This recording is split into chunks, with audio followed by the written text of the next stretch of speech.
जय श्री राम, जय बागेश्वर धाम, जय गुरु कृपा। आज हम वाल्मीकि रामायण के बालकांड के 65वें सर्ग से प्रारंभ करेंगे हिंदी में। जय राम रमारमणं समनं भव ताप भयाकुल पाहि जनम अब देश सुरेश रमेश विभो शरणागत पाहि प्रभो। जय राम रमारमणं समनं। 65वां सर्ग हिंदी में। सतानंद जी कहते हैं, श्री राम पूर्वोक्त प्रतिज्ञा के अनंतर महामुनि विश्वामित्र उत्तर दिशा को त्याग कर पूर्व दिशा में चले गए और वहीं रहकर अत्यंत कठोर तपस्या करने लगे। रघुनंदन 1 सहस्त्र वर्षों तक परम उत्तम मौन व्रत धारण करके वे परम दुष्कर तपस्या में लगे रहे। उनके उस तप की कहीं तुलना न थी। 1000 वर्ष पूर्ण होने तक वे महामुनि काष्ठ की भांति निश्चेष्ट बने रहे। बीच बीच में उन पर बहुत से विघ्नों का आक्रमण हुआ, परंतु क्रोध उनके भीतर नहीं घुसने पाया। श्री राम अपने निश्चय पर अटल रहकर उन्होंने अच्छे तप का अनुष्ठान किया। उनका 1 सहस्त्र वर्षों का व्रत पूर्ण होने पर वे महान व्रतधारी महर्षि व्रत समाप्त करके अन्न ग्रहण करने को उद्यत हुए। रघुकुल भूषण इसी समय इंद्र ने ब्राह्मण के वेश में आकर उनसे तैयार अन्न की याचना की। तब उन्होंने वह सारा तैयार किया हुआ भोजन उस ब्राह्मण को देने का निश्चय करके दे डाला। उस अन्न में से कुछ भी शेष नहीं बचा, इसलिए वे महातपस्वी भगवान विश्वामित्र बिना खाए पिए ही रह गए। फिर भी उन्होंने उस ब्राह्मण से कुछ कहा नहीं, अपने मौन व्रत का यथार्थ रूप से पालन किया। इसके बाद पुनः पहले की भांति श्वासोच्छ्वास से रहित मौन व्रत का अनुष्ठान आरंभ किया। पूरे 1000 वर्षों तक उन मुनि श्रेष्ठ ने सांस तक नहीं ली। इस तरह सांस न लेने के कारण उनके मस्तक से धुआं उठने लगा। उससे तीनों लोकों के प्राणी घबरा उठे, सभी संतप्त से होने लगे। उस समय देवता, ऋषि, गंधर्व, नाग, सर्प और राक्षस सब मुनि की तपस्या से मोहित हो गए। उनके तेज से सबकी कांति फीकी पड़ गई। वे सबके सब दुख से व्याकुल हो पितामह ब्रह्मा जी से बोले, देव अनेक प्रकार के निमित्तों द्वारा महामुनि विश्वामित्र को लोभ और क्रोध दिलाने की चेष्टा की गई, किंतु वे अपनी तपस्या के प्रभाव से निरंतर आगे बढ़ते जा रहे हैं। हमें उनमें कोई छोटा सा भी दोष दिखाई नहीं देता। यदि इन्हें इनकी मनचाही वस्तु नहीं दी गई तो ये अपनी तपस्या से चराचर प्राणियों सहित तीनों लोगों का नाश कर डालेंगे। इस समय सारी दिशाएं धूम से आच्छादित हो गई हैं, कहीं कुछ भी सूझता नहीं है। समुद्र क्षुब्ध उठे हैं, सारे पर्वत विदीर्ण हुए जाते हैं, धरती डगमग हो रही है और प्रचंड आंधी चलने लगी है।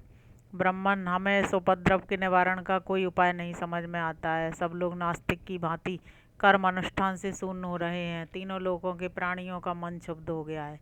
सभी किंग कर्तव्य विमूढ़ से हो रहे हैं। महर्षि विश्वामित्र के तेज से सूर्य की प्रभा फीकी पड़ गई है। भगवान ने महाकांतिमान मुनि अग्नि स्वरूप हो रहे हैं। देव, महामुनि विश्वामित्र जब तक जगत के विनाश का विचार नहीं करते तब तक ही इन्हें प्रसन्न कर लेना चाहिए।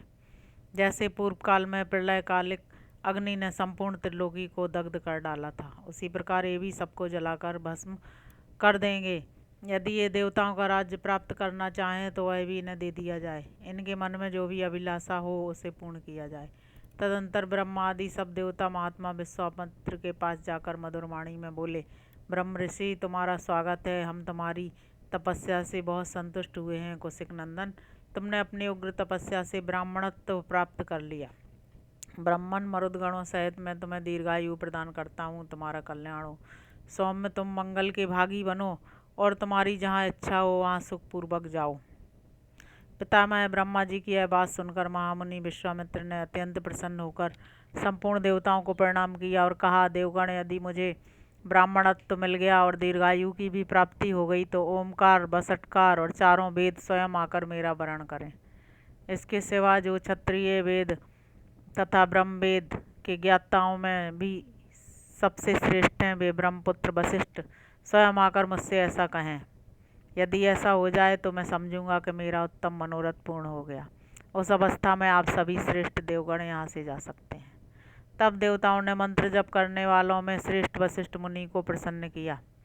इसके बाद ब्रह्म ऋषि वशिष्ठ ने एवं मस्तु कहकर विश्वामित्र का ब्रह्म ऋषि होना स्वीकार कर लिया और उनके साथ मित्रता स्थापित कर ली।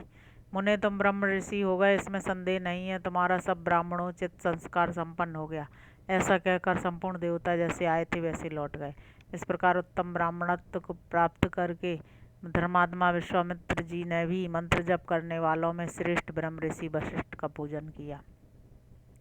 इस तरह अपना मनोरथ सफल करके तपस्या में लगे रहकर ही ये संपूर्ण पृथ्वी पर विचरने लगे। श्री राम इस प्रकार कठोर तपस्या करके इन महात्मा ने ब्राह्मणत्व प्राप्त किया।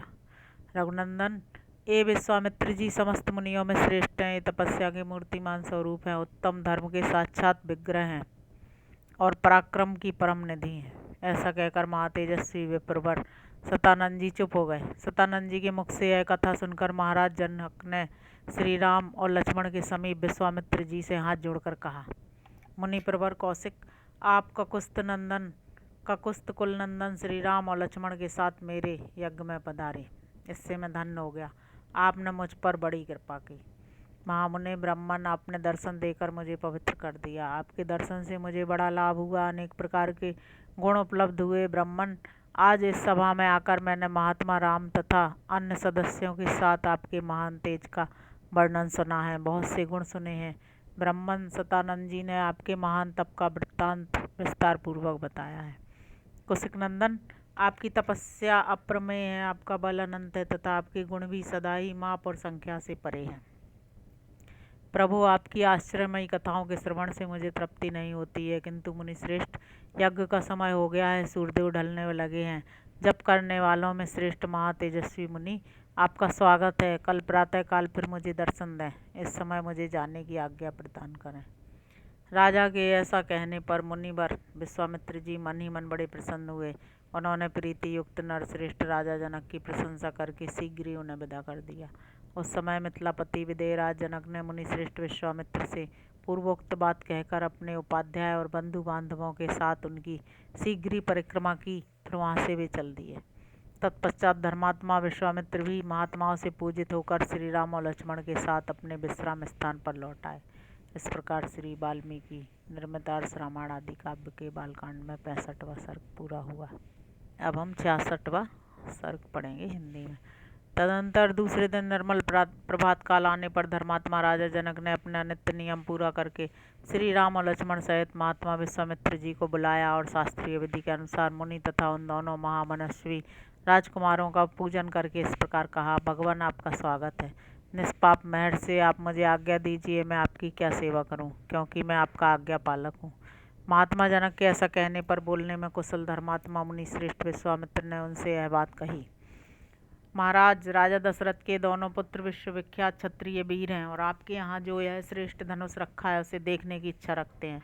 आपका कल्याण हो, वह धनुष इन्हें दिखा दीजिए, इससे इनकी इच्छा पूरी हो जाएगी। फिर ये दोनों राजकुमार उस धनुष के दर्शन मात्र से संतुष्ट हो इच्छानुसार अपनी राजधानी को लौट जाएंगे। मुनि के ऐसा कहने पर राजा जनक महामुनि विश्वामित्र से बोले, मुनिवर, इस धनुष का वृत्तांत सुनिए। जिस उद्देश्य से यह धनुष यहाँ रखा गया है वह सब बताता हूँ। भगवान निमि के ज्येष्ठ पुत्र राजा देवरात के नाम से विख्यात थे। उन्हीं महात्मा के हाथ में यह धनुष धरोहर के रूप में दिया गया था। कहते हैं पूर्व काल में दक्ष यज्ञ विध्वंस के समय परम पराक्रमी भगवान शंकर ने खेल खेल में ही रोषपूर्वक इस धनुष को उठाकर यज्ञ विध्वंस के पश्चात देवताओं से कहा, देवगण, मैं यज्ञ में भाग प्राप्त करना चाहता था, किंतु तुम लोगों ने नहीं दिया, इसलिए इस धनुष से मैं तुम सब लोगों के परम पूजनीय श्रेष्ठ अंग मस्तक काट डालूंगा। मुनि श्रेष्ठ सुनकर संपूर्ण देवता उदास हो गए और स्तुति के द्वारा देवाधिदेव महादेव जी को प्रसन्न करने लगे। अंत में उन पर भगवान से प्रसन्न हो गए। प्रसन्न होकर उन्होंने उन सब महामनस्वी देवताओं को यह धनुष अर्पण कर दिया। वही यह देवाधिदेव महात्मा भगवान शंकर का धनुष रत्न है, जो मेरे पूर्वज महाराज देवरात के पास धरोहर के रूप में रखा गया था। एक दिन मैं यज्ञ के लिए भूमि शोधन करते समय खेत में हल चला रहा था। उसी समय हल के अग्रभाग से जोती गई भूमि से एक कन्या प्रकट हुई। सीता से उत्पन्न होने के कारण उसका नाम सीता रखा गया। पृथ्वी से प्रकट हुई वह मेरी कन्या क्रमशः बड़ी होकर सयानी हो गई। अपनी इस अयोनिजा कन्या के विषय में मैंने यह निश्चय किया कि जो अपने पराक्रम से इस धनुष को चढ़ा देगा उसी के साथ मैं इसका ब्याह करूंगा। इस तरह से वीर सुल्का बनाकर अपने घर में रख छोड़ा है। मुनि श्रेष्ठ, भूतल से प्रकट होकर दिनों दिन बढ़ने वाली मेरी पुत्री सीता को कई राजाओं ने यहाँ आकर मांगा, परंतु भगवान कन्या का वरण करने वाले उन सभी राजाओं को मैंने यह बता दिया कि मेरी कन्या वीर शुल्का है। यही कारण है कि मैंने आज तक किसी को अपनी कन्या नहीं दी। मुनि पुंगव, तब सभी राजा मिलकर मिथिला में आए और पूछने लगे कि राजकुमारी सीता को प्राप्त करने के लिए कौन सा पराक्रम निश्चित किया गया है।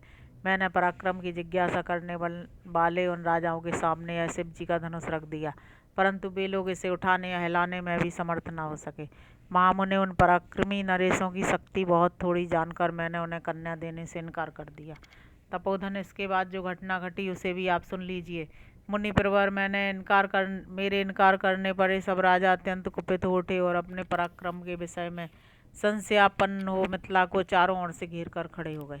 मेरे द्वारा अपना तिरस्कार हुआ मानकर उन श्रेष्ठ नरेशों ने अत्यंत रुष्ट हो मिथिलापुरी को सब ओर से पीड़ा देना प्रारंभ कर दिया। मुनि श्रेष्ठ, पूरे 1 वर्ष तक वे घेरा डाले रहे। इस बीच में युद्ध के सारे साधन छीड़ हो गए। इससे मुझे बड़ा दुख हुआ। तब मैंने तपस्या के द्वारा समस्त देवताओं को प्रसन्न करने की चेष्टा की। देवता बहुत प्रसन्न हुए और उन्होंने मुझे चतुरंगणी सेना प्रदान की। फिर तो हमारे सैनिकों की मार खाकर वे सभी पापाचारी राजा जो बलहीन थे अथवा जिनके बलवान होने में संदेह था, मंत्रियों सहित भागकर विभिन्न दिशाओं में चले गए। मुनि श्रेष्ठ, यही वह परम प्रकाशमान धनुष है, उत्तम व्रत का पालन करने वाले महर्षि। मैं उसे श्री राम और लक्ष्मण को भी दिखाऊंगा। मुने, यदि श्री राम इस धनुष की प्रत्यंचा चढ़ा दें तो मैं अपनी अयोनिजा कन्या सीता को इन दशरथ कुमार के हाथ में दे दूं। इस प्रकार श्री वाल्मीकि निर्मित आर्ष रामायण आदि काव्य के बालकांड में 66वां सर्ग पूरा हुआ। जय श्री राम, जय बागेश्वर धाम, जय गुरु कृपा।